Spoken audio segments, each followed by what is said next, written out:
Hey horse friends, in today's video we're going to talk about blanketing horses and why you might want to do that, a little bit about how to kind of fit a blanket to your horse, how you might want to go about that. There's a few different options and everything, of course. So first let's talk about why you might want to blanket a horse. There's a variety of reasons.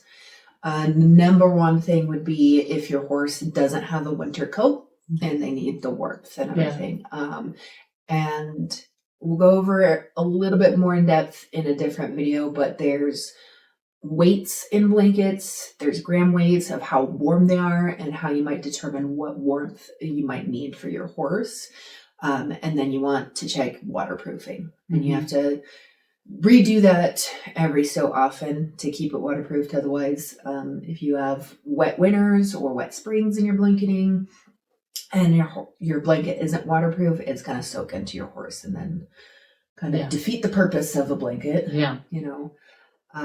So there are also different styles of blankets. You got high weather, you got low weather, you've got cutouts in the front, depending on what the shape of your horse is. You take a quarter horse and a warm blood, and they are very different shapes in body and size. But let's first get into why you might blanket a horse. So for me, I have a couple of different horses actually that I blanket. One of them, she's my main riding horse right now, and one of the reasons I have her blanketed is because I clip her in the winter. And the reason I clip her is with the work that she does and how much and everything else, the sweating and everything else is going to take too long, and for the temperatures that we have, it would give her a chill and cause some other issues, so it's actually better for her to be clipped. So with the clipping, I blanket her, and I blanket her really warm, and so for her, because of the temperatures that we can drop to, which can be single digits, I blanket her in what is called a 300 gram. It's a heavyweight blanket. And it's really warm, and sometimes I'll double up with either a lightweight or a medium underneath that. So to explain kind of what we've got going on here is we're decently far north. So it can get dark around 4 o'clock in the winter. We also can have 60-degree days and 20-degree nights. So it's not enough of a window sometimes for horses that work hard to really dry.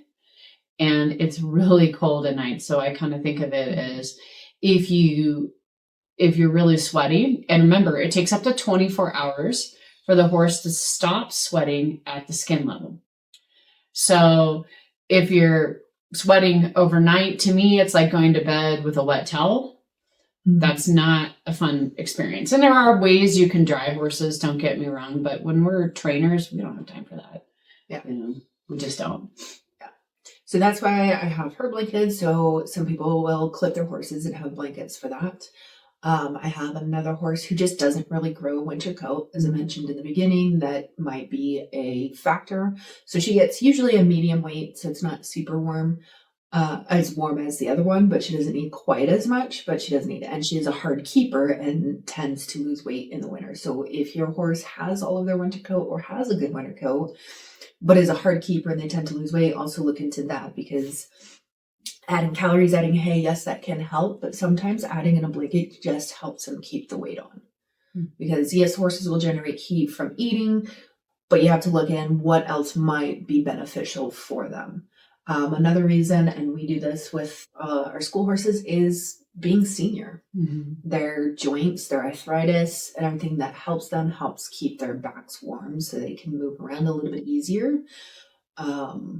It's funny. So we have a horse, Chief, that for several years just really didn't like wearing a blanket. And then, so we stopped blanketing him. And this year, he's gotten old enough and his joints hurt that I can tell that he has really started appreciating it. So we blanket him on the nights that it gets cold, and he moves a lot better. And it does make a difference. And, if you think about yourself, what helps you in different temperatures, with cold, hot, whatever, we all have our things that, we prefer and can help us. So, and it's very similar to horses. So that can help Weight is one. I know I mentioned it before, but if your horse doesn't have good weight, they're going to be doing a lot more work to try to keep warm in the winter. And when I say not good weight, it could be something that they're just super fit. It's not necessarily that they're underweight, although if they are underweight, definitely help them out with blanketing, even if it's just kind of a lightweight or a medium weight. That could be an old horse thing too, though. Yeah. So. Yeah. Now, I will put the caveat that sometimes you have to make the decision that works best for your horse too. So I have an old senior horse who will try to run you over and eat your face if you try to blanket him. He hates them. I don't know why. It's always been like that since I've had him. So I don't bother with it. It's not worth the stress on him to try and blanket him. So in that case, he kind of has to suffer a little bit, but that's on him. Yeah, that's his choice. But it is one of those things where I had to make that decision. Like, do I force this issue and make it a even worse experience? Whatever his issue is with blankets, I don't know. I've never figured it out. And he's 29. It's not going to change at this point. I'm not going to make it for him. I'm not going to make him just deal with it. Right. I will throw more feed at him. I will do other things to try to help him stay warm. And he's ornery and he's still pretty sassy. So he's still himself. Yeah. So another reason I would choose to blanket horses, and we get this quite frequently here, is we get horses that come from warmer climates that move up here in the fall. And I find that it takes almost a full year for the horses to adapt and to growing a bigger coat. And one of the things I want you to think about that a lot of people don't think about, and I kind of touched on earlier, is if you come from, let's say, the southern part of the US, you have longer days than we do.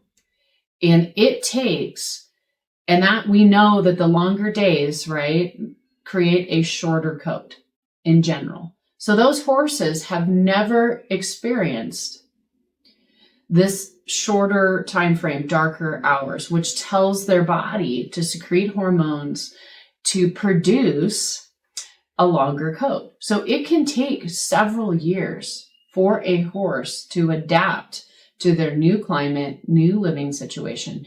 And you might have to, if you move with your horse, do something that you've never done before, because you don't want to come into them shivering, right? You don't want to come into them getting a cold or getting sick or colicking because they're not, drinking enough, because they're just generally not feeling well. And another reason that I will blanket horses maybe that I've never blanketed before is kind of like what we're having right now. It's been 80 degrees and we're going to have a random snowstorm come through tonight. Yeah. And our horses have dropped their coat.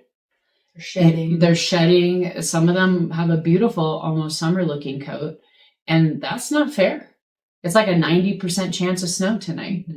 And I just feel that nature did them a disservice in this situation. So I think you will find a decent amount of people that are going to be blanketing tonight that probably maybe didn't even blanket their horses all winter. Yeah. So, and that goes back to, looking at their coats and what they need. And then you have the option too, if say, okay, it's not necessarily getting cold, but it's wet. You can do a rain sheet. Yeah. Again, you have to make sure everything's waterproofed, but a rain sheet is it's very light. It's not going to be, it's just like a raincoat for you. It's not going to produce any warmth or anything like that. You might have one of those hoodlums that doesn't like to go in their shelter. Yeah, right? Stand outside. Yeah. I provided you this nice shelter and you're not in it. I mean, come on. Just stand out. Yeah. So those are a number of different reasons that you might want to consider blanketing your horse or need to blanket your horse. And again, you just kind of go, what's the best option for your horse for the time at? And like she said, it can take a little bit for a horse to acclimate to a new climate. And one of the things to consider with that is if they move to one place and then it's different than normal to that area, it can take even longer. We had a fairly mild winter, last couple winters really. Yeah, we have. And so it really, especially this winter, really didn't get all that cold. We really didn't have as much weather as we normally do. And so some of the horses we've had come in from, Southern California and places that are warmer and everything else, while it's still different from where they're from, it wasn't as much as it can get. So it's still going to take them a little bit to get used to for the next few winters. Yeah. Might be here. So we're going to do a blanketing series on this. So we're going to do like how to blanket, how to size a blanket. And then we're also going to have some more discussions. So let us know in the comments, what you would like to see. And we appreciate you joining us. Yeah. Right? Thank you. Thank you.